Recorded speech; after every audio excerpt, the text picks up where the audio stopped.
Ladies and gentlemen, thank you for joining us and welcome to Nektar Therapeutics Analyst and Investor event to discuss REZOLVE-AD maintenance data with atopic dermatitis experts. After today's prepared remarks, we will host a question and answer session. If you would like to ask a question, please raise your hand. If you have dialed into today's call, please press star 9 to raise your hand and star 6 to unmute. I will now hand the conference over to Vivian Wu, Investor Relations and Corporate Affairs. Vivian, please go ahead. Thank you and good morning, everyone. Thank you for joining us today. Today you will hear from Howard Robin, our President and Chief Executive Officer, Dr. Jonathan Zalevsky, our Chief Research and Development Officer, and Dr. Mary Tagliaferri, our Chief Medical Officer. On today's call, we expect to make forward-looking statements regarding our business, including statements regarding the therapeutic potential of and future development plans for rezpegaldesleukin, the timing and plans for future clinical data presentations, and other statements regarding the future of our business. Because forward-looking statements relate to the future, they are subject to uncertainties and risks that are difficult to predict, many of which are outside of our control. Our actual results may differ materially from these statements. Important risks and uncertainties are set forth in our Form 10-Q available at sec.gov. With that, I would like to hand the call over to our President and CEO, Howard Robin. Howard. Thanks, Vivian, and good morning. Thank you all for joining us today. We're very pleased to share the results from the 36-week maintenance period of our Phase 2b REZOLVE-AD study, which evaluated rezpegaldesleukin at monthly or quarterly maintenance dose regimens. These results build on our data already reported for rezpegaldesleukin and truly reinforce the promise of a first-in-class novel Treg mechanism to treat atopic dermatitis. In the induction part of the REZOLVE-AD study that we reported in June of last year, we saw a rapid onset of EASI-75 response and itch relief. And at the ACAAI conference, we reported for the first time with a Treg mechanism a significant improvement in self-reported asthma control in patients with comorbid asthma from the REZOLVE-AD study. Now, patients with atopic dermatitis and comorbid asthma represent 25% of the overall population, so this was a very important finding for REZPEG. Importantly, the combined data we've generated for REZPEG from both induction and maintenance showcase how a novel Treg mechanism, which addresses causal human biology, could offer compelling efficacy and safety advantages for patients. We're truly pleased today to welcome two experts in the treatment of dermatological diseases to our call today. Dr. Jonathan Silverberg, who is Professor of Dermatology at the George Washington University School of Medicine and Health Sciences in Washington, D.C., and Dr. David Rosmarin, who is Chair of the Department of Dermatology and Associate Professor of Dermatology at Indiana University School of Medicine. Following the review of results, they will share their thoughts on the data and take questions.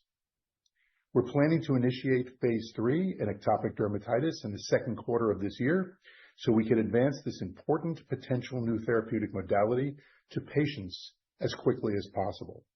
If our Phase 3 is successful, our goal is to submit a BLA in 2029. And with that, I'll hand the call over to Jonathan. Thank you, Howard, and good morning, everyone. In today's presentation, Mary and I will highlight the very exciting 52-week results from the REZOLVE-AD study of rezpegaldesleukin in patients with moderate to severe atopic dermatitis. During this call, we will show results demonstrating that ongoing treatment with REZPEG promotes maintenance of existing responses in patients that achieved EASI-75, EASI-90, vIGA score of 0 or 1 or itch NRS at the end of the 16-week induction, and maintained that response through to week 52. We will also present data showing new responses achieved for EASI-75, EASI-90, vIGA or itch among patients that had achieved EASI-50 but did not have those responses at the end of the 16-week induction, and then did achieve these responses with additional dosing by week 52. Mary will cover these data as well as our results for EASI-100 or 100% complete clearance of disease shortly. To begin, we wanted to highlight the mechanism of REZPEG and how we believe this mechanism allows REZPEG to differentiate itself against the cytokine blocking classes of therapies. Firstly, REZPEG is an agonist that drives the proliferation and activation of regulatory T cells, and it is then the collection of immune-resolving mechanisms employed by Tregs that drives the efficacy and resolves the symptoms and underlying pathology of the disease. Now, this is in contrast to cytokine blocking therapies, which can only inhibit overactive pathways in the disease. For example, with such therapies, the aim is to target one pathway with a single agent or multiple pathways with bispecifics, with the goal being to turn off that overactive pathway in the disease, or essentially classical drug-based inhibition. On the other hand, REZPEG, through its Treg mechanism of action, can address the underlying condition by employing many of the immune system's natural pathways of immune resolution. And for example, in our earlier clinical studies, we demonstrated this directly through serum proteomic analysis of atopic dermatitis patients treated with REZPEG. And that analysis showed that REZPEG modulated multiple immunoregulatory pathways, including those involving Treg function, induction of immunosuppressive cytokines such as IL-10, ectodomain shedding of immunomodulatory proteins, antigen recognition and MHC binding, antimicrobial pathways, cell adhesion and migration, and antagonism of Th2 polarization. Overall, this immune remodeling property of REZPEG highlights the differentiation and importance of this first-in-class Treg mechanism of action and its potential to provide deep and durable responses in atopic dermatitis. In the phase 2b REZOLVE-AD study, there were three key questions that we set out to answer with the trial. The first two questions were focused on the dose level and dose regimen for the induction portion of the future registrational studies for REZPEG. And as you recall, we initially presented the 16-week induction results in June last year, and since then we continued to update the results of placebo to active drug crossover arm through additional presentations made through the year. I will briefly review these results and the key differentiating features of REZPEG in a moment. The third question asked in the REZOLVE trial was the very important question of could the low-frequency monthly or quarterly REZPEG dose regimens maintain existing responses achieved by patients at the end of week 16 induction, and could the ongoing dosing through week 52 promote new responses in patients that did not achieve a response at week 16?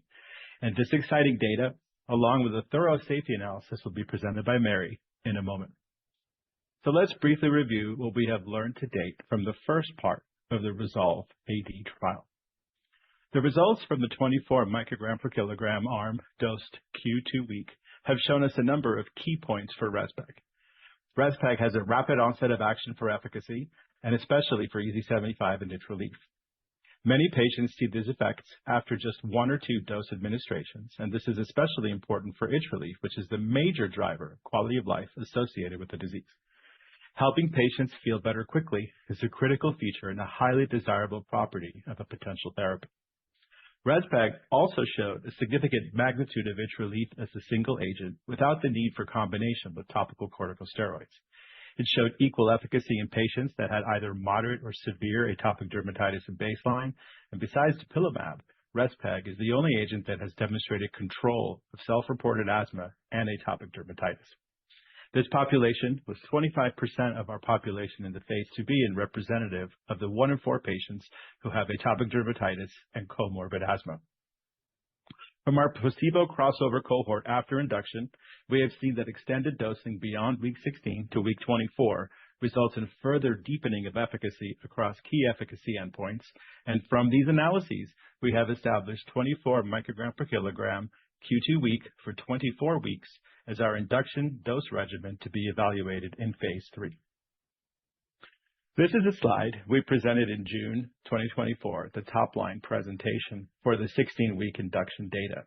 From that portion of the trial, we established the therapeutic validation of the Treg mechanism of action, the PK/PD profile of REZPEG, as well as the efficacy and safety of the 24 microgram per kilogram Q2 week regimen, which was the only dose level and regimen that met statistical significance across all primary and key secondary endpoints. And this slide also, from the June top-line presentation, demonstrates the rapid onset of efficacy for the 24 microgram per kilogram Q2 week regimen, which is the red line in the charts shown in this slide. And importantly, note the upper left EASI-75 and lower right itch NRS charts to see the rapid separation from the placebo after just a few administrations of REZPEG. As we reported multiple times last year, we have also observed that ongoing treatment of the placebo crossover cohort at 24 microgram per kilogram Q2 week beyond week 16 to week 24 resulted in further deepening of responses beyond the 16-week period. And this is seen importantly in the key registrational endpoints of EASI-75 and IGA. And now that we've reviewed what the REZOLVE-AD questions 1 and 2 have taught us, I'll turn the call over to Mary to cover today's exciting data presentation and a deep discussion of the maintenance portion of the trial. Mary? Thank you, JZ. Our goals for the 36-week maintenance period from REZOLVE-AD were very straightforward, and it was designed similar to other 52-week studies which evaluated maintenance periods after induction. We assessed monthly and quarterly maintenance regimens with REZPEG to examine the durability of responses across key measurements and to evaluate new and deepening responses with longer-term dosing. Extending the Phase 2b trial to 52 weeks also allowed us to evaluate long-term safety with 52 weeks of dosing.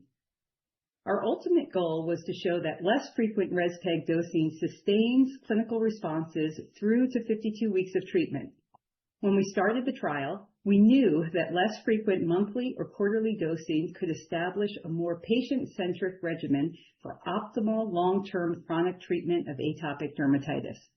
Our goal was to maintain a high response rate with less frequent dosing while also deepening responses and converting non-responders to responders by the end of 52 weeks. And of course, we wanted to further demonstrate that REZPEG has a favorable safety profile with up to 1 year of treatment, which is now supported by data from over 1,000 patients treated with REZPEG. You could see that our 381 patient years of REZPEG exposure at the end of Phase 2 far exceeds most agents, including the OX40 and lifelimab, which had about half the number of patient years of exposure prior to advancing to Phase 3.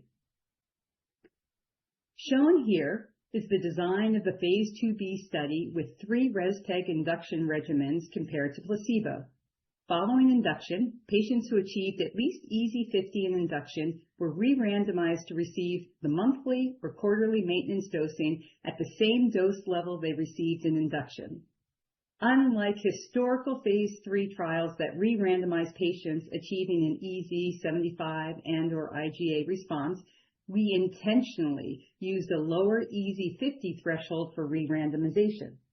We made this decision so we could evaluate REZPEG's ability to deepen responses, which was a core hypothesis based on the T regulatory mechanism of action JZ just described. For today's presentation, we have color-coded the treatment arms. Red represents 24 microgram per kilogram Q2 week induction to monthly or quarterly dosing and maintenance. Blue is the 24 microgram per kilogram monthly induction to monthly or quarterly maintenance, and green is 18 micrograms per kilogram Q2 week in induction to monthly or quarterly in maintenance. As was done in all other trials evaluating maintenance regimens, a placebo arm was included in maintenance only to preserve the double blind from induction for the monthly and quarterly dosing maintenance arms. This arm included patients who achieved at least an EASI-50 in the placebo arm in induction. Because the arm is only used to preserve the blind, it is excluded from the efficacy analyses in an identical fashion to other reported trials with maintenance periods. On the left side of the slide, you can see patients entering maintenance with a response of at least EASI-50 in the top 2 induction arms, which are shown in red and blue. All patients randomized in these 2 cohorts received the same dose of 24 micrograms per kilogram on either a monthly or quarterly regimen. This allows us to pool the efficacy analyses for all the EASI-50 or higher responders, which increases the sample size for these 2 important planned Phase 3 monthly and quarterly dose regimens. To evaluate efficacy at 52 weeks after 36 weeks of maintenance dosing, we utilized the same measurements as seen in other trials with maintenance arms. Specifically, we evaluated the percentage of patients who could maintain their responses of EASI-75, vIGA, EASI-90, and itch from week 16 to week 52. Again, these are key measurements used in other trials to evaluate the drug's ability to maintain durability with continued dosing. Second, and unique to Nektar, our study was designed to quantify the conversion of new patients to responses on the endpoints of EASI-75, vIGA, EASI-90, and itch who were non-responders at re-randomization, and also look at patients who deepened their responses during maintenance. Finally, we're very excited to share with you today an analysis of patients who converted to an EASI-100 response from week 16 to week 52. EASI-100 represents complete clearance of disease, so it is an incredibly important endpoint for patients. With that introduction, I will now review the first new maintenance data, which assesses REZPEG's ability to sustain responses they achieved in the induction period. Summarized here are the overall durability data by individual maintenance arms. Importantly, these are the same type of maintenance data included in product labels for other approved biologics for atopic dermatitis. Each column shows one of the 6 re-randomized cohorts, and the 4 data rows display maintained responses at week 52 for EASI-75, EASI-90, vIGA, and itch. At the top of each cell, you can see the percentage of patients who maintained the response at the end of 1 year. The lowercase n between each percentage is the number of responders for each endpoint at re-randomization before they entered maintenance. All of the monthly and quarterly maintenance arms showed excellent durability of responses over the 36-week maintenance period. As an example, for EASI-75, you can see 74% of patients re-randomized to the 24 microgram per kilogram monthly regimen maintained their baseline response at study end. And what you can see from all the fields is very encouraging for patients. Irrespective of dose or dose frequency, responses were maintained and durability was achieved. As I mentioned earlier, we pooled the monthly dosing cohorts and quarterly dosing cohorts for EASI-50 responders at week 16 who received the same high dose of REZPEG, 24 micrograms per kilogram in the maintenance portion of the study. This is the dose that we intend to evaluate in our phase 3 study and the dose that performed the best on the key efficacy endpoints in induction. Above each bar, you can see the number of patients included in each analysis. Now, looking at the left graph, you can see the percentage of patients on the monthly dosing regimen who maintained responses. And on the right, the same data are shown for the quarterly dosing regimen. As an example, 80% of patients who received the monthly dosing regimen maintained an EASI-90, while 78% of the patients who received the quarterly regimen maintained an EASI-90 response. As we look closely at these data, it is clear that both the monthly and quarterly dose regimens provided great benefit to patients in the 36-week maintenance period. So the next logical question is how these data compare with the current standard of care, dupilumab, and the next novel MOA, the OX40 amlitelimab, that is expected to advance to BLA filing. So let me walk you through our results in context of the benchmark data.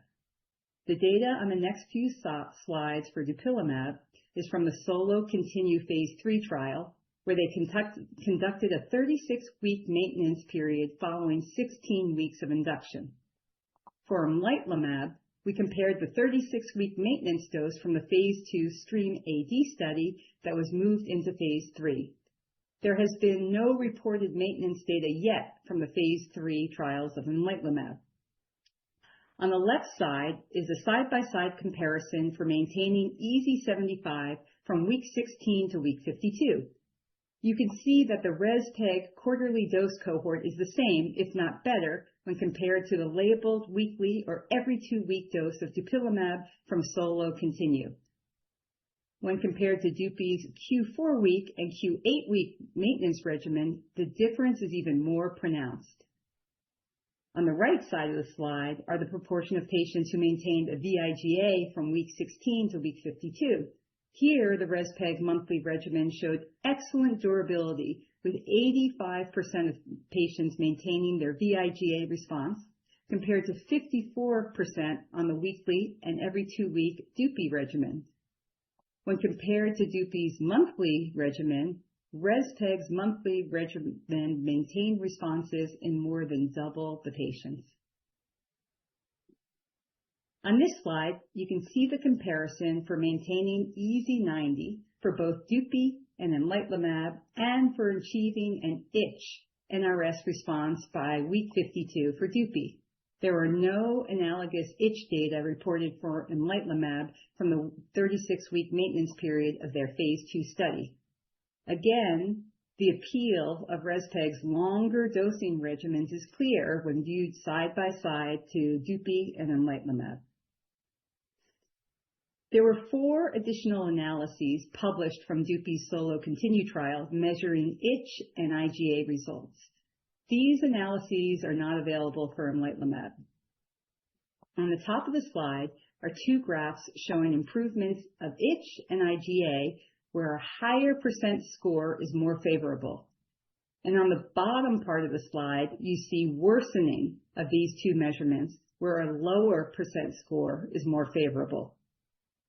Now, starting from the upper left, you can see REZPEG is slightly better than Dupi on maintaining an itch NRS response of 3 points or better from baseline to week 52 among EASI-75 or vIGA responders. On the upper right, REZPEG is highly effective at maintaining the vIGA response within 1 point of the week 16 value.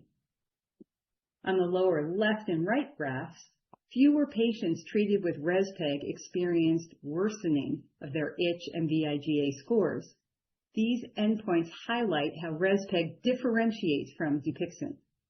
On the Dupixent 8-week dosing regimen for worsening itch and worsening vIGA, roughly 1 out of 2 patients worsened, whereas on the REZPEG quarterly dosing regimen, roughly 1 out of 14 patients for itch and 1 out of 25 patients for IGA worsened.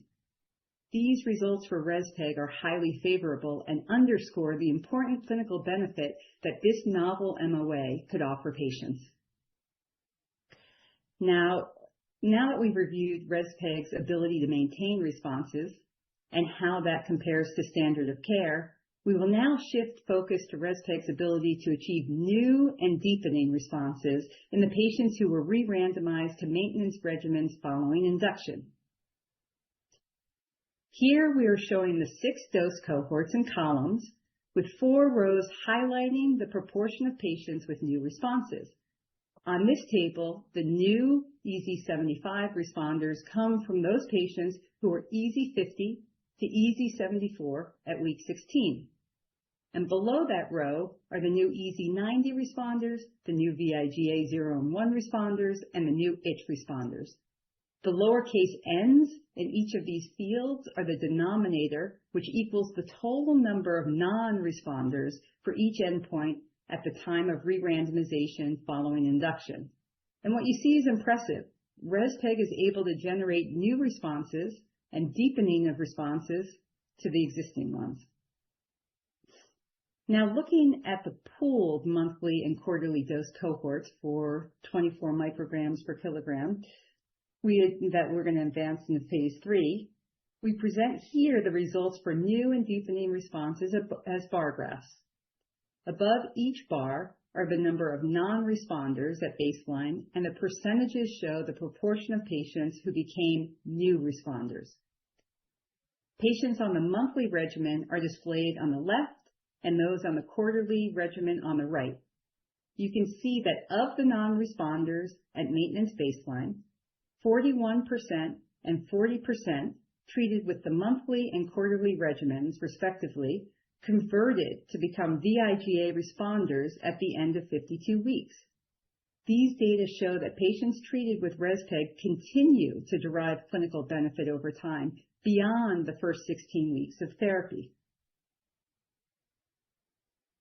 This slide shows both the full population of patients in maintenance who were EASI 50 or higher at baseline, as well as a subset of those patients who were EASI 75 responders at baseline, which will more closely mimic the design of our maintenance population for the phase 3 studies. On the left, you can see all patients entering maintenance with EASI greater than or equal to 50, where roughly 1 of every 2 achieved a vIGA response. This means their disease was clear or almost clear. On the right are all patients entering maintenance with EASI greater than or equal to 75 and or vIGA 0 or 1 response. And you can see that 58% and 61% achieved a response on monthly and quarterly maintenance after 1 year of treatment. As I mentioned earlier, EASI 100 is an exceptionally important endpoint because it represents complete clearance for patients. When we look at the same 2 populations to assess the deepest EASI response of 100% at the 24 microgram per kilogram dose, you can see that the monthly dosing regimen had a 5-fold increase in complete clearance of the disease for the total population and for the planned phase 3 population as well. While just 6% of patients with an EASI greater than or equal to 75 and or vIGA response at maintenance baseline had achieved an EASI 100, by the end of the 52 weeks, 30% had complete clearance of their disease. This degree of clearance is impressive and consistent with what we'd expect with an immune modulating mechanism that leverages Treg biology. Across 52 weeks of treatment, REZPEG's safety profile in both the maintenance and escape populations remained consistent with previously reported data. The discontinuations for adverse events were low at 3.5%, and this rate is within the range observed in contemporary phase 2b studies. Importantly, there was no imbalance to suggest an increased risk for infections compared to placebo. We've not observed a safety signal for conjunctivitis, facial swelling or erythema, oral ulcers, myocardial infarction, pulmonary embolism, deep vein thrombosis, or malignancy. The most common adverse events were injection site reactions, and nearly all were mild to moderate and self-resolving. Treatment discontinuations due to an ISR were very rare at 0.7%, and the ISR frequency decreased with longer maintenance dosing. We were very pleased with the safety data set, which continues to show the regimen is favorable for patients. Now, speaking further to the ISR rate, you can see on the top the frequency of ISRs across all dose administrations from the induction part of the study, and this is what we presented in June. On the bottom, the same data are presented for the maintenance portion of the study. You can see these data show that the frequency of ISRs decreased in the maintenance period compared to induction. And with that, let me highlight the key takeaways. As you know, this past year, Dr. Sakaguchi and 2 others were awarded the 2025 Nobel Prize in Physiology or Medicine for their groundbreaking discoveries for peripheral immune tolerance with T regulatory cells. In our study, we were able to validate the Treg mechanism of action for deep and durable efficacy in patients with moderate to severe atopic dermatitis with extended dosing out to 52 weeks. Both the REZPEG monthly and quarterly maintenance dosing regimens achieved achieved durability and demonstrated a deepening of responses, which supports the evaluation of both regimens in our phase 3 program. you saw that extended dosing regimens with REZPEG compared favorably to historically reported long-term maintenance data across other phase 2 and phase 3 trials for biologics. And on a very exciting note, extended dosing regimens with REZPEG resulted in new and deepening of responses achieved from week 16 to week 52, including up to a 5-fold increase in patients who achieved EASI 100 or complete clearance of their disease. And finally, our long-term safety profile was consistent with previously reported results with no new safety concerns, and we now have over 1,000 subjects who have been treated with REZPEG, establishing a very robust safety package as we head into our phase 3 trials. Shifting focus, let me share with you our phase 3 trial design for our registrational program. We completed our end of phase 2 meeting with the FDA, and we plan to start this study next quarter. We will run 2 global phase 3 monotherapy trials, and each study will randomize approximately 650 patients, ages 12 and older, with moderate to severe atopic dermatitis. Patients will be randomized 2-to-1 to receive subcutaneous treatment with REZPEG 24 micrograms per kilogram every 2 weeks or placebo in the 24-week induction period. For the maintenance phase following an induction, patients on REZPEG with an EASI 75 and or IGA response will be re-randomized 2-to-1 to receive REZPEG monthly, REZPEG quarterly, or withdrawn from REZPEG to receive placebo for an additional 28 weeks. This design is similar to the phase 3 designs conducted for the approval of other biologics, as is standard in those studies. Placebo responders from induction will continue on placebo to preserve blinding and will be excluded from the maintenance efficacy analyses. Our co-primary endpoints are EASI 75 and an IGA-related endpoint.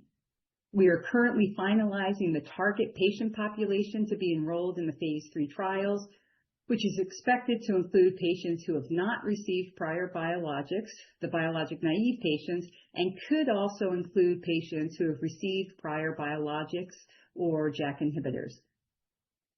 Now, before opening up the call for questions, I'd like to summarize our upcoming milestones over the coming year.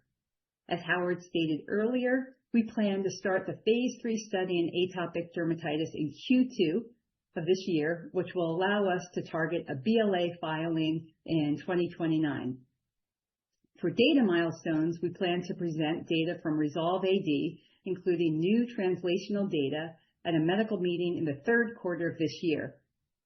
And the 52-week off-treatment part of the REZOLVE-AD study will complete in early 2027, and we will announce the data in Q1 2027. In the second quarter of this year, we will announce the data from the 52-week follow-up period in our phase 2 study of REZPEG in patients with alopecia areata. And with respect to the ongoing study of REZPEG in patients with type 1 diabetes, which is being sponsored and funded by TrialNet, we expect to have initial data from that study in 2027. For our next immunology program in the pipeline, Nektar-0165, which is our TNFR2 agonist antibody, we are planning to present new preclinical data at a scientific conference in the second half of 2026. And finally, for Nektar-255, our IL-15 agonist in oncology, our collaborator Merck KGaA will present data from the Javelin Bladder Medley study at ASCO GU at the end of this month. And with that, let me open the call to questions from our experts, from you. We will now begin the question and answer session. Please limit yourself to one question and one follow-up. If you would like to ask a question, please raise your hand now. If you have dialed into today's call, please press star 9 to raise your hand and star 6 to unmute. Please stand by while we compile the Q&A order.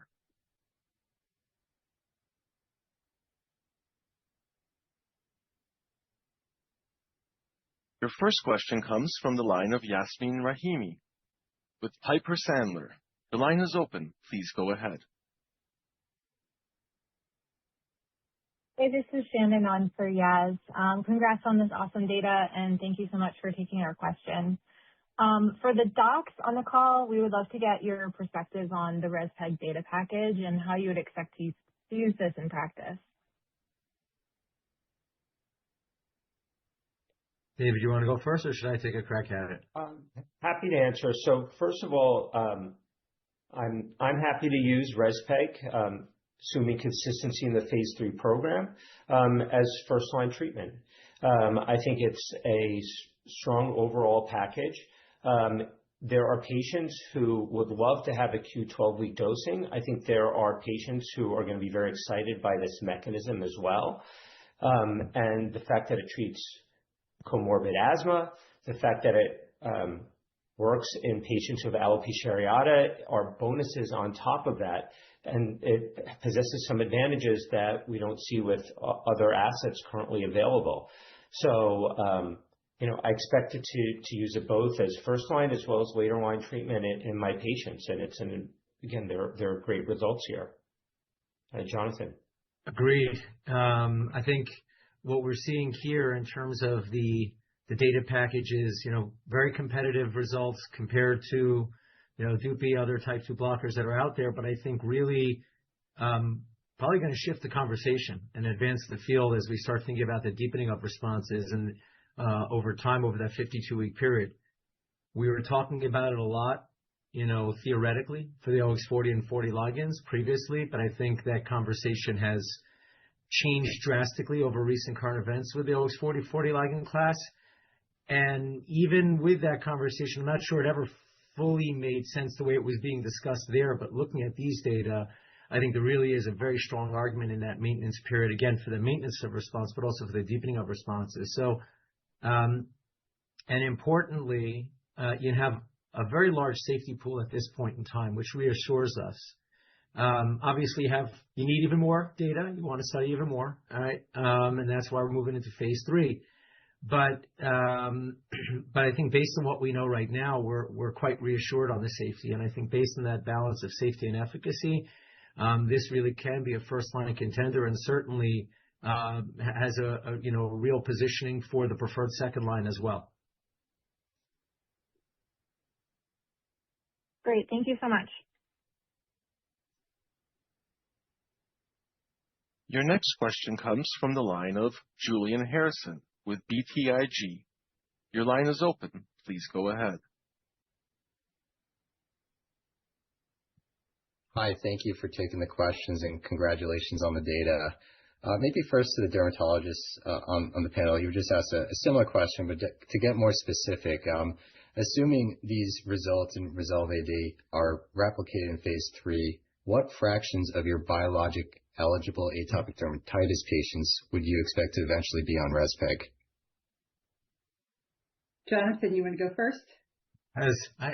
I hate those questions. I mean, they're hard questions to answer. I mean, there's like so many factors with access and other issues. I mean, from a medical perspective, I mean, it's almost impossible to answer this right now. But I think from a medical perspective, I'm a big believer in shared decision making. I don't think there's ever going to be necessarily a single treatment path in this disease, given disease heterogeneity. So I'm optimistic that you're going to have a nice sized chunk. I could throw out a random number of 25% or more, but I honestly don't know yet because there's a lot of other variables that sort of have to sort out, and there's this like rapidly evolving world of access with other drugs, and there's changing patent lives and biosimilars and other things. So I think it's hard to answer that specifically, but I can just give sort of a high level optimism that this is something that's going to be used a lot in my practice. And I'll say even with my own referral bias, I see a tough to treat patient population who've already, if you came into my practice, you think everyone fails Dupi. And I know that that's not the case. I'm not trying to suggest that, right? But it's just the nature of what I'm treating. So I need to turn to alternate drugs, alternate mechanisms. And so I have sincere enthusiasm about using REZPEG. Yeah. I concur with what Jonathan is saying, that first of all, you can't divorce the use of the medicine from access or from the shared decision-making process with patients, and we both practice in a similar way. But I can assure you that we will both be using this medicine quite a bit in our patient population. All right. Thank you for that. And then just as a follow-up, to what extent can you entertain the possibility of progressive efficacy in asthma in light of these strong results in atopic dermatitis? And maybe for management too, is there a relevant ACQ-5 subgroup analysis we could expect maybe later this year for the long-term data? Yeah. I'll start off by saying I think that's a really great question. And given the fact that we're seeing this deepening response here, I think it should have us more optimistic that we would see it in the asthma population as well as other populations as well, in general across inflammatory disorders. So I think it should have us all very optimistic. But again, you can't say it for sure until you prove it. But again, I certainly am optimistic about seeing it in other inflammatory disorders. The second part of your question, though, in terms of the subgroup analysis, I'll let the Nektar team answer. Yeah. So, Julian, in our phase 3 program, we are definitely going to be including the ACQ-5. And as we shared before, unfortunately, 25% of patients who have atopic dermatitis have a comorbidity of asthma. And outside of Dupixent, none of the other approved agents or the OX40s have shown any benefit for those patients who have a comorbidity of asthma and atopic dermatitis. So we feel like this is a highly differentiating element to REZPEG, and look forward to collecting those data now on, we showed you we're going to have roughly 650 patients in each one of our phase 3 studies. So we'll have a very large data set on this patient population, which could also be a major driver for decision making for people like David and Jonathan and other dermatologists to select REZPEG over an alternative biologic. Very helpful. Thank you, and congrats again. Thank you. Your next question comes from the line of Jay Olson with Oppenheimer. Your line is open. Please go ahead.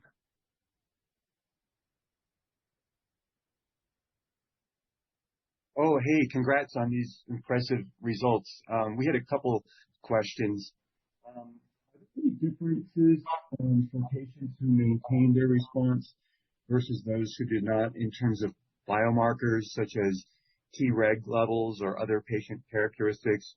And then as a second question, as you had previously shown benefits in asthma control for atopic derm patients with concomitant disease, are you also tracking asthma benefits during the maintenance setting? And should we expect the asthma benefits to deepen over time as well?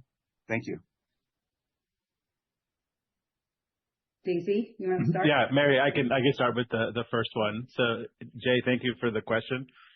So this is top line data, and the kind of additional sort of translational and molecular analyses for patients that maintain the response versus new responders is some of the work that's ongoing. But I can sort of highlight, we mentioned that we will be presenting translational data later this year, and I could give a little bit of the color around that.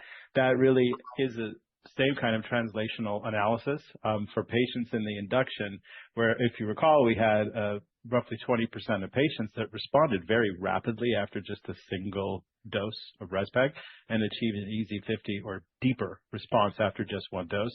So we will be doing translational analysis to look at some of the features of that population. That's going to be one of the subjects of later this year. And then as far as the maintenance portion, that's ongoing translational studies that we'll be reporting in the future. And then, Mary, I'll turn it over to you. Yeah. Yep. And so we did not evaluate the ACQ-5 in the maintenance portion. But again, as I just mentioned, we'll have a very large data set from our phase 3 program, and we're very eager to see the consistency with that data in the phase 3 program. Because again, as we've highlighted, because the OX40s and because every other biologic aside from Dupixent has run phase 3 trials and have not shown efficacy in patients with asthma, we're really excited to show this level of differentiation. So we've built it into our phase 3 program, and the next time you'll see data from the ACQ5 will be from the registrational studies.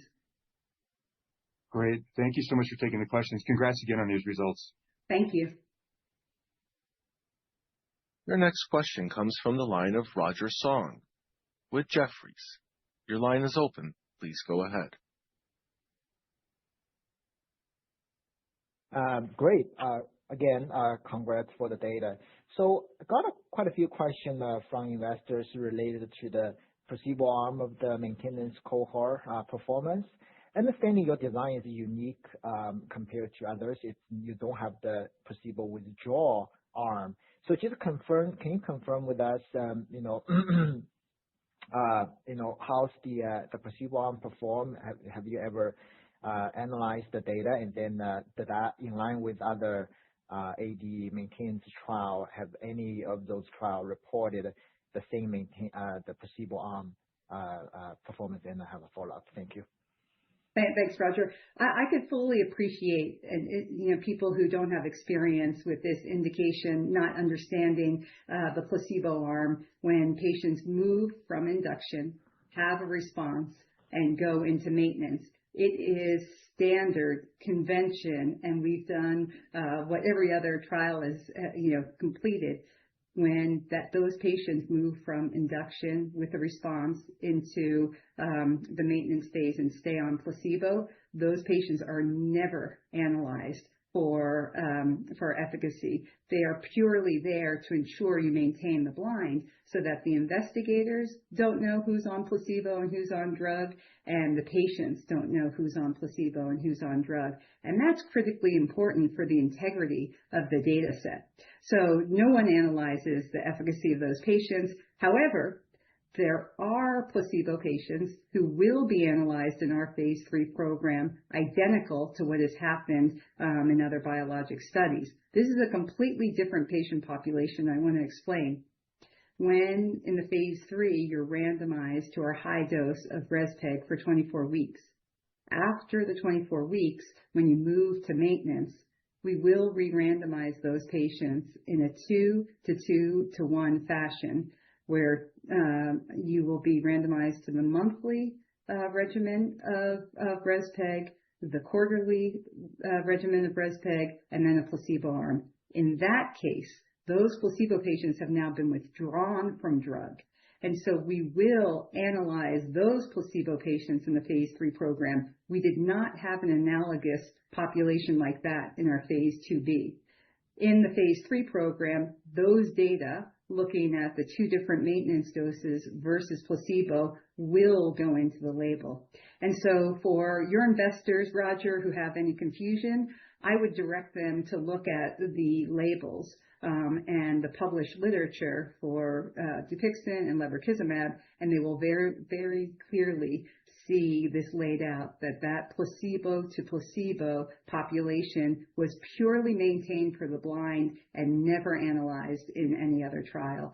And I can understand and appreciate it may be confusing for people, but the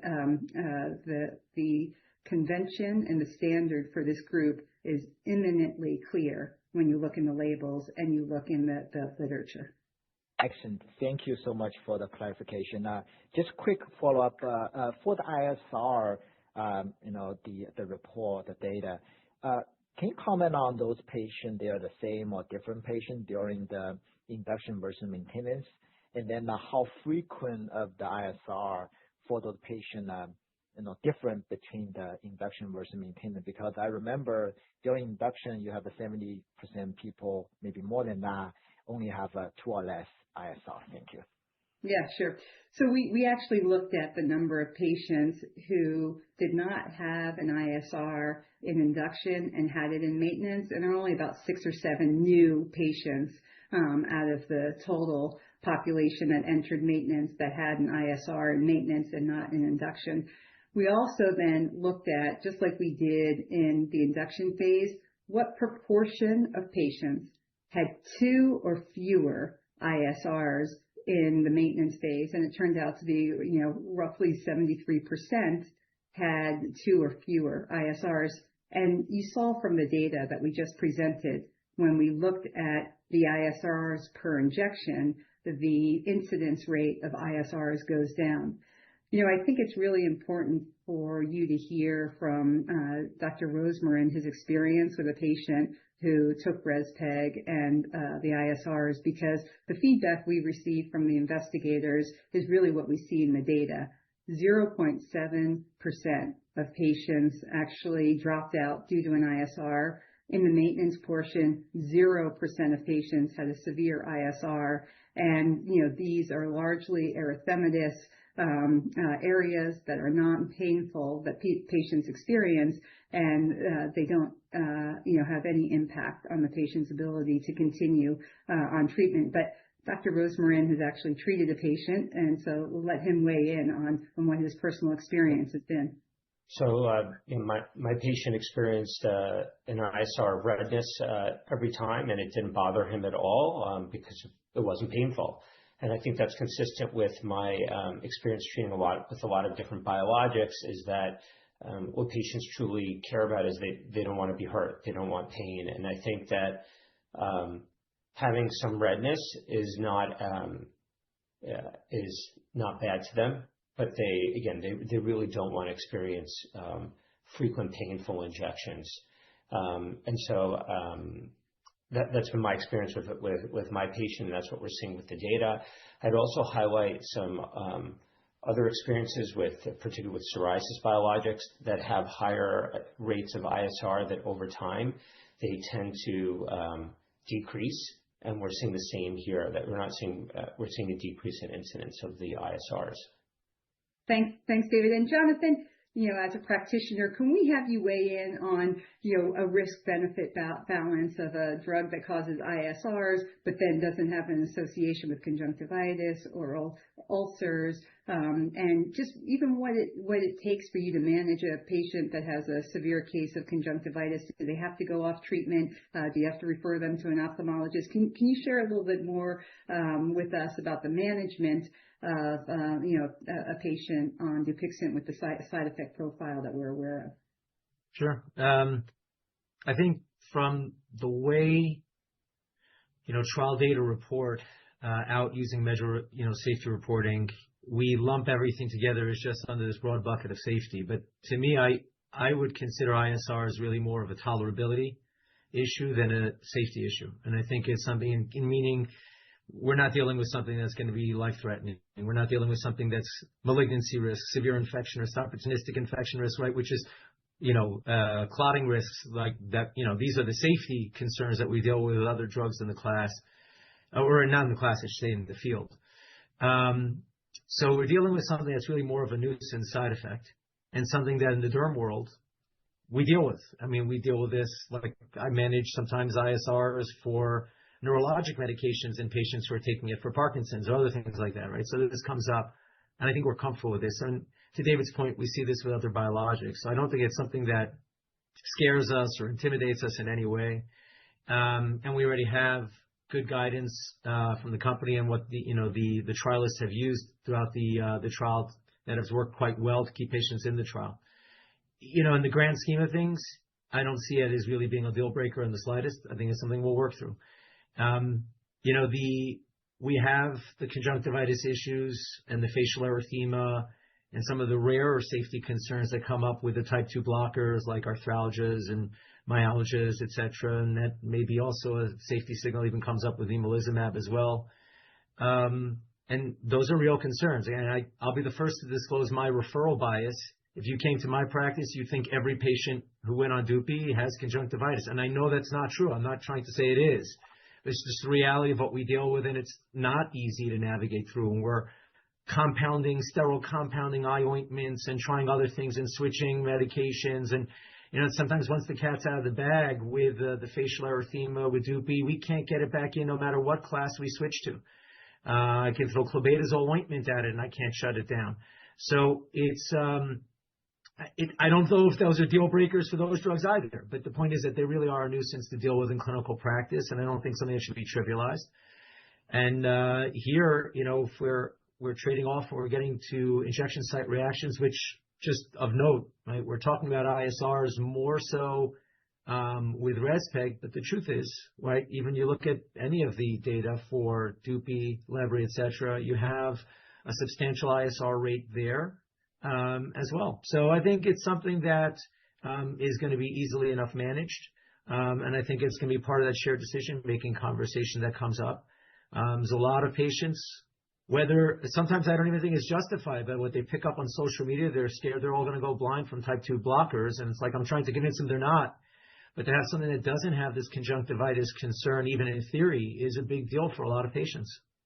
I've never had a patient ask me, what's the ISR rate of a certain drug? I mean, people care about the cancer risk that you may see or some other very serious side effects, but I've never had somebody really follow up with injection site reaction. I think it's an advantage here that it's such a clean profile. I think we're focusing on the one thing that we are seeing, which is again ISR rates. But to me, if they're not painful for patients, I don't view this as a problem in my population. I don't expect to get calls from patients several after their injections that they're really scared of this.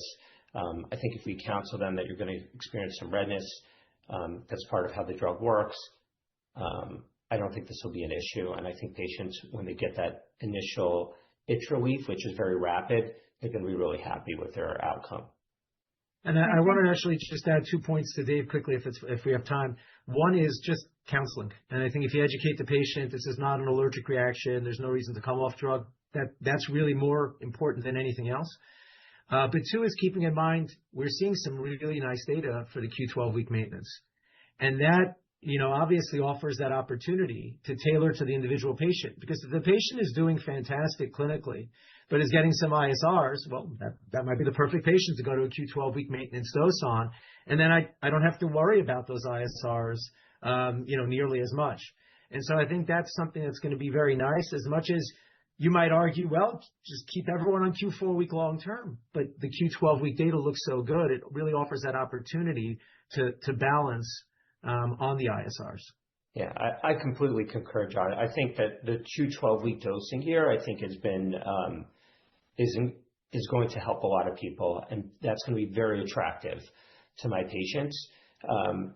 In the psoriasis space, having a medicine like Skyrizi or Lumia that you only dose 4 times a year, to be able to do that in maintenance for this medicine is very, very attractive for people. And I think it also mitigates any concerns over the ISRs as well. Thank you so much, David and Jonathan. Those insights are incredibly valuable, both to us as a company, to patients, and to the investors and analysts on the call. So we really appreciate, all of your commentary here is very, very helpful. Yeah, really appreciate that. Congrats again for the great data. Thanks, Roger. Your next question comes from the line of Arthur He with H.C. Wainwright. Your line is open. Please go ahead.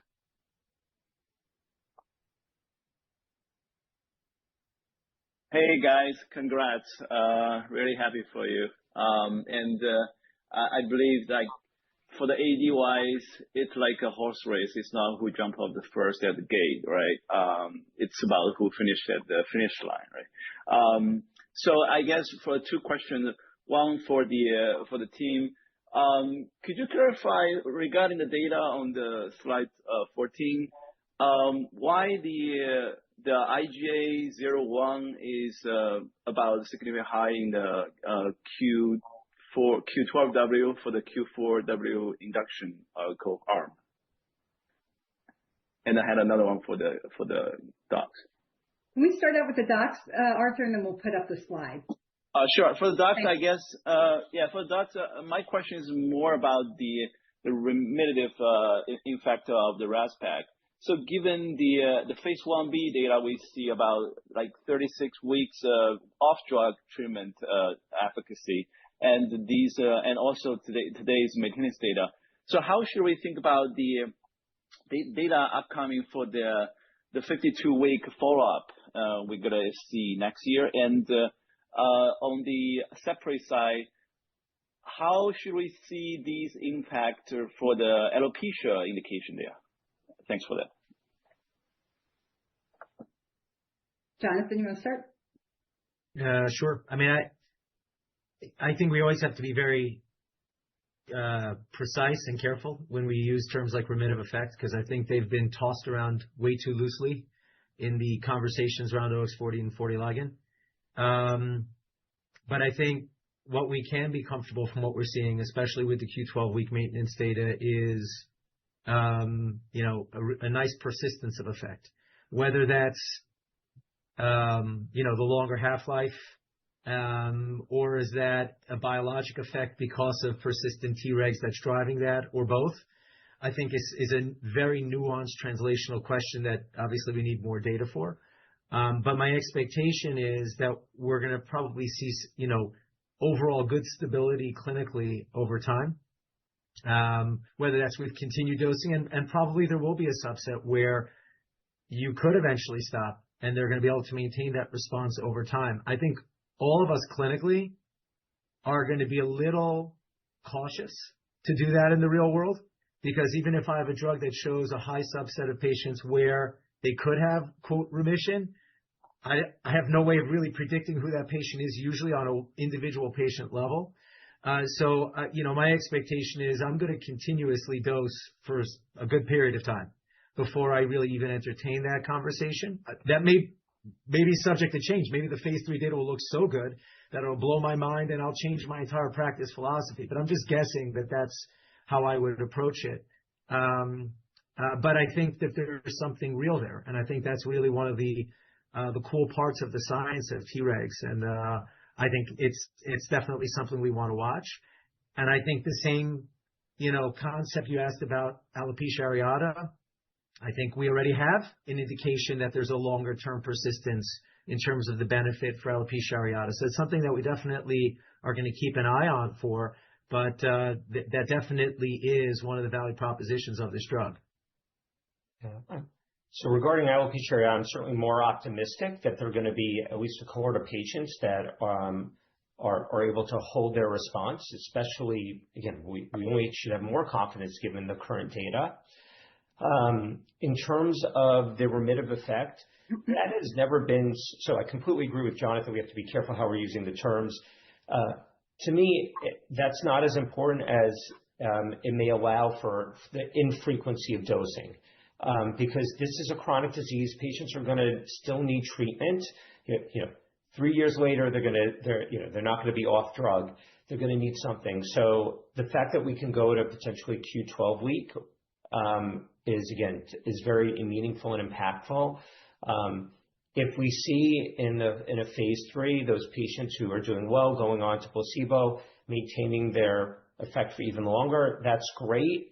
But again, I still recommend patients really hold on to that regular dosing so that they don't flare, which is just par for the course for AD.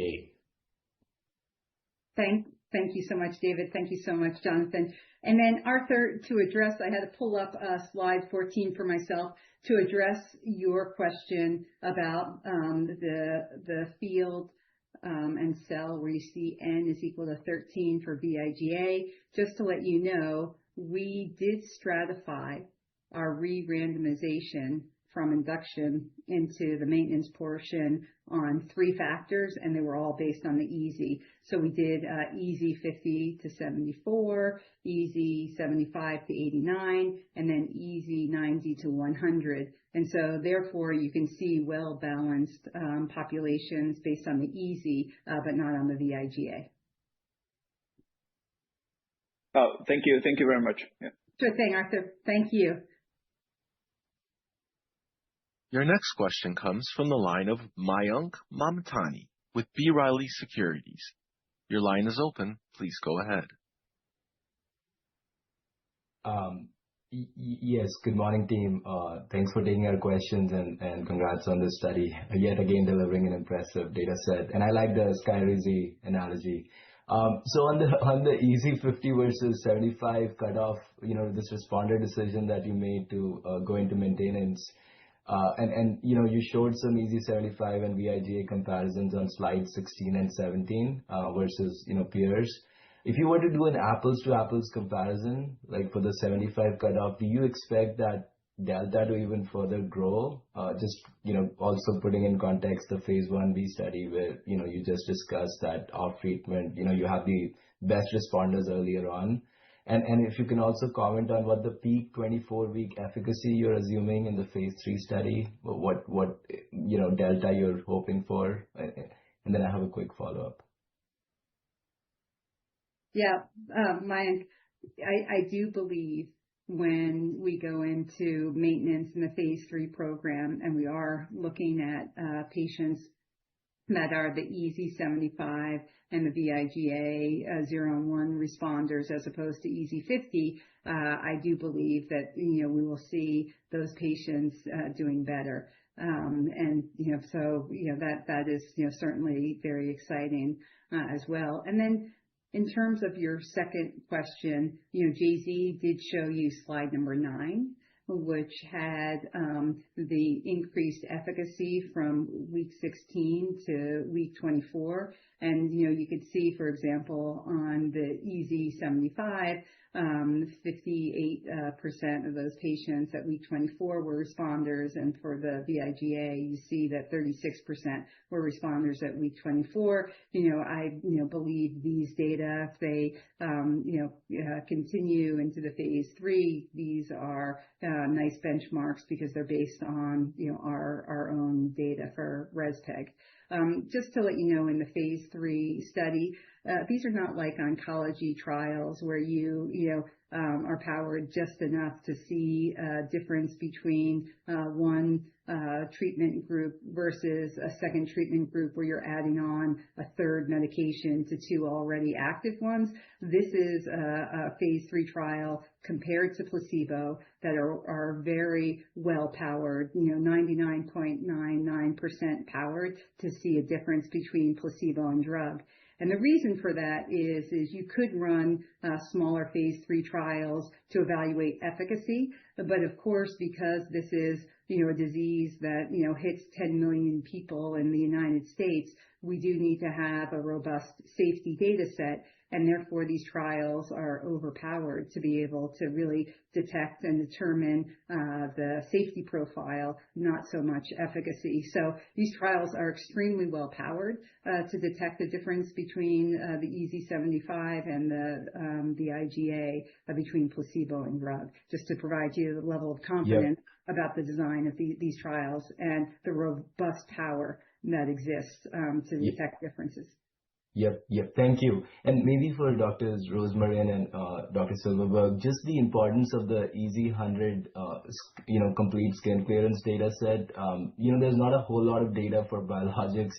I think maybe there's a couple, but maybe can you put in context what we've seen there with JAKs or even JAKs, what numbers we are seeing here? And do you expect this to also improve, given the phase 3 will, go beyond that 52 weeks? And at the end of the day, do you think this could be a reason why, on top of other reasons you've identified, phase 3 enrollment could actually go faster than, you would think, all induction, less frequent dosing, and then obviously, deepening in terms of EASI 100, all that, what's your sort of feeling on the phase 3 enrollment rates? I'll jump in. I'm happy to, because there are a few questions there, so maybe I'll answer the last one first. I think that's a great point. I think that, it's a busy trial landscape, and, so investigators are somewhat selective. And so when you're dealing with early phase studies, there's often, a preference towards going towards a later phase study where you have a drug that's got a proven safety and efficacy profile. There's a few things more frustrating than putting, a patient doing all that work and then drug doesn't do anything. So here, having these data, I think, are going to be very positive in that respect. and also the 2-to-2-to-1, in terms of the randomization rates, means patients are going to be likely to get drugs. So I think you're going to have a good setup there. I think that's going to incentivize sites and patients to want to participate. And I do think that's going to help enrollment. So I think that's a very good point. There were a few other questions. I don't remember what the other questions were. Sorry. EASI 100 importance. Oh yeah, I mean, there's no doubt EASI 100 is a big deal, and we don't even talk about. I mean, there's a reason why you haven't heard about it with the other biologics, is because we generally don't get there, and so we don't. It's not something we're thinking about very much. This would be a paradigm shift to start talking about it in the biologic space. We do think about a little bit more, address a little bit more when you're dealing with the high-dose JAK inhibitors, but that's a whole different beast when it comes to the safety profile and the risk-benefit ratio. And so to have, for a clean biologic, the ability to start discussing this really is a paradigm shift potentially in the biologic space. Yeah, I completely agree that with both comments. First, the EASI 100. I mean, we don't talk about it because it's so hard to achieve with past biologics. So the fact that we're achieving this now is incredibly impressive. And again, you've totally taken away the disease from a patient. That's incredible. And in terms of the trial design, I completely concur with, and trial enrollment, I completely concur with Jonathan that it's very competitive. There's a lot of AD trials. Knowing that you have a drug that works very well, infrequent dosing, has all these benefits, and will be a long-term trial with a long-term extension, will significantly help with enrollment. Having more patients on drug compared to placebo, again, helps with enrollment. There's so many studies for AD right now that matters, and for keeping patients in the studies as well. Yeah, thank you, David and Jonathan. I think, the other point is, again, we mentioned a couple times on this call that the Nobel Prize in Physiology or Medicine was awarded for the discovery of what T reg cells can do. And I do believe the population that we're recruiting and the investigators who are participating in this trial, they're interested in science, and they will be, eager to participate in a study that's based on the Nobel Prize winning medicine. Yep, got it. And maybe just one quick one for Howard. We haven't heard from him. Just maybe talk about, just the pedigree of science and the clinical validation, all that's, we have here, just how you're thinking non-dilutive versus dilutive in terms, you want to underwrite this phase 3 program, I'm sure, to its full course. And obviously, we have the Lilly trial back on docket, and any updates you can share on that would be great. Thanks for taking our questions. Well, sure. Good question. Look, we expect to start, as we've said a number of times, phase 3 program in the not too distant future. And of course, we're looking at a number of ways to raise capital to do that. We're talking about potential collaborations. We're also talking about synthetic royalty structured arrangements to help fund the trial. So I think you'll see that coming hopefully in the near future. And of course I can't comment on the Lilly litigation. The trial date has been set for September, so we'll have to wait and see how that goes. But really probably best not to comment on that now. But thank you for the question. Thank you. Your next question comes from the line of Samantha Semenkoff with Citi. Your line is open. Please go ahead.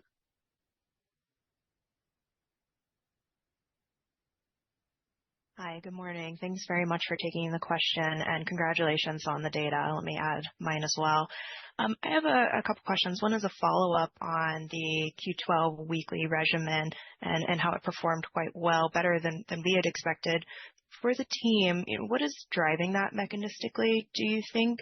And then just, if there's any additional things for the physicians and how you would think about choosing between Q12 weekly versus Q4 weekly in actual practice, I think that would be helpful to hear.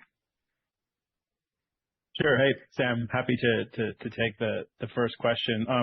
So one of the things that, remember, we learned in the phase 1 study was that even though it was a very small study, we had about 17 people enrolled to 24 microgram per kilogram dosed Q2 weeks.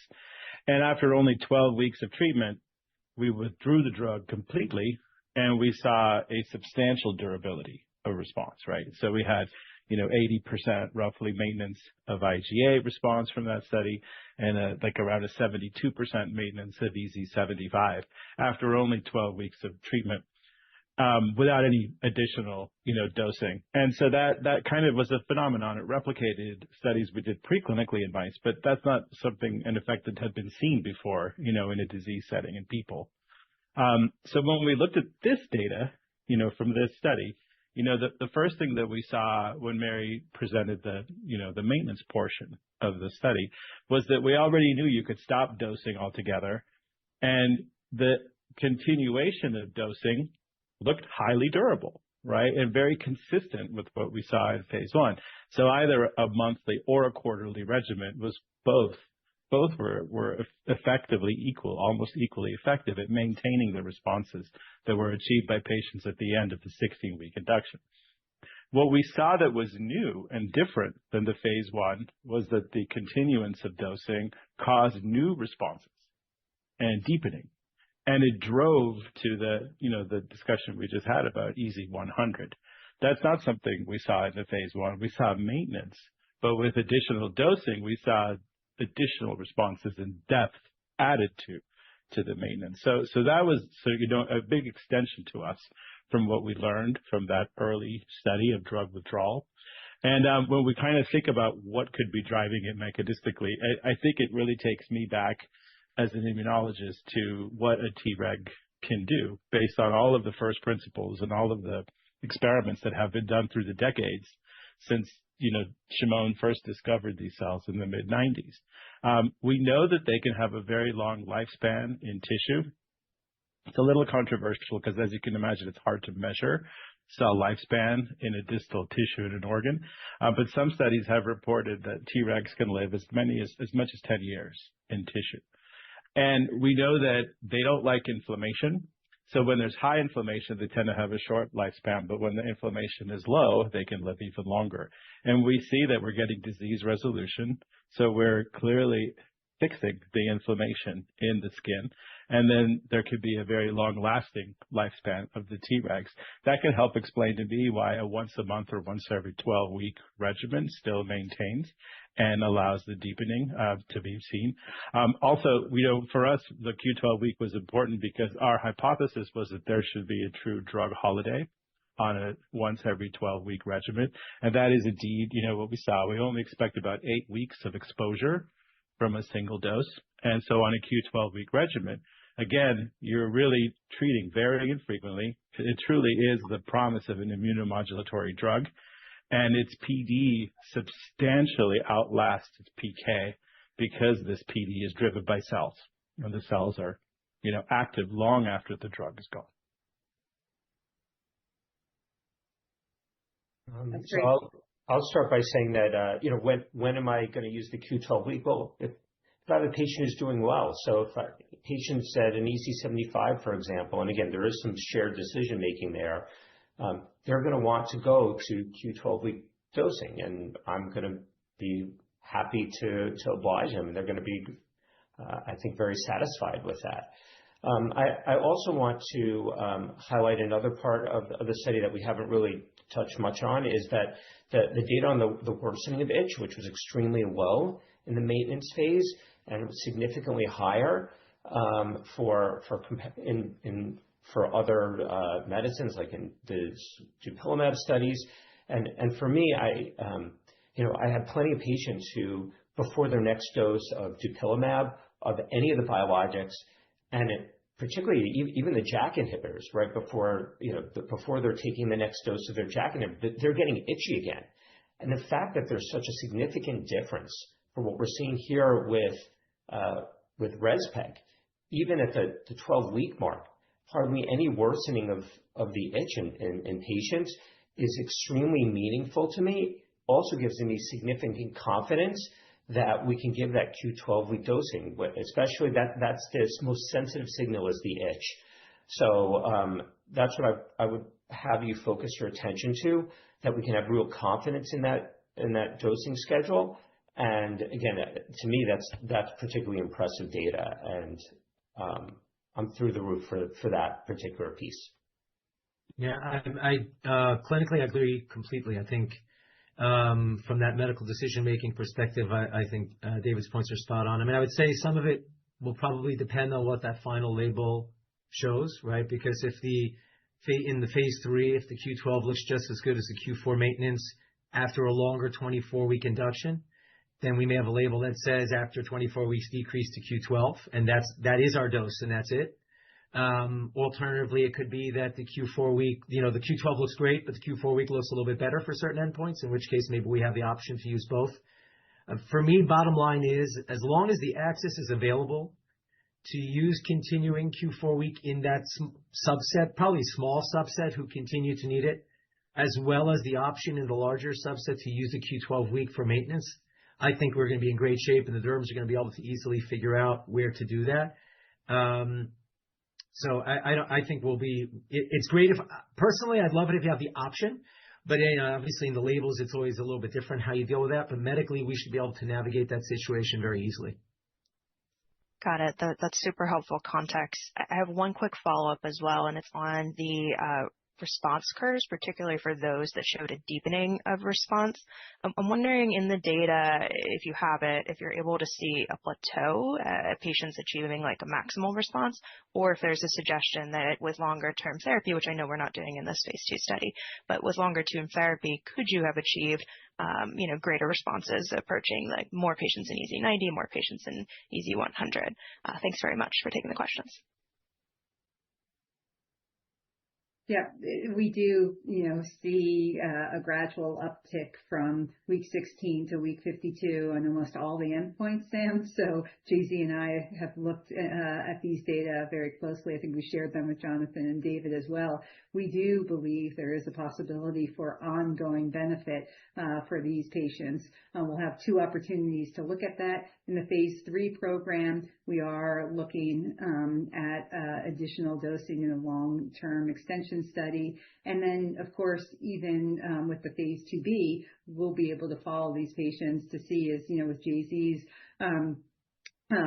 biology here with the Tregs in the skin for a longer period of time, do people end up having even improved benefit off treatment? So we'll have 2 opportunities to look at additional benefit for patients beyond 52 weeks, one off treatment, looking at the remittive effect and potential, enhancement of efficacy over time, and 2 in the phase 3 program, looking beyond 52 weeks. And the kinetics of the curves that JZ and Jonathan have reviewed really do show that there could be ongoing benefit beyond 52 weeks on these endpoints.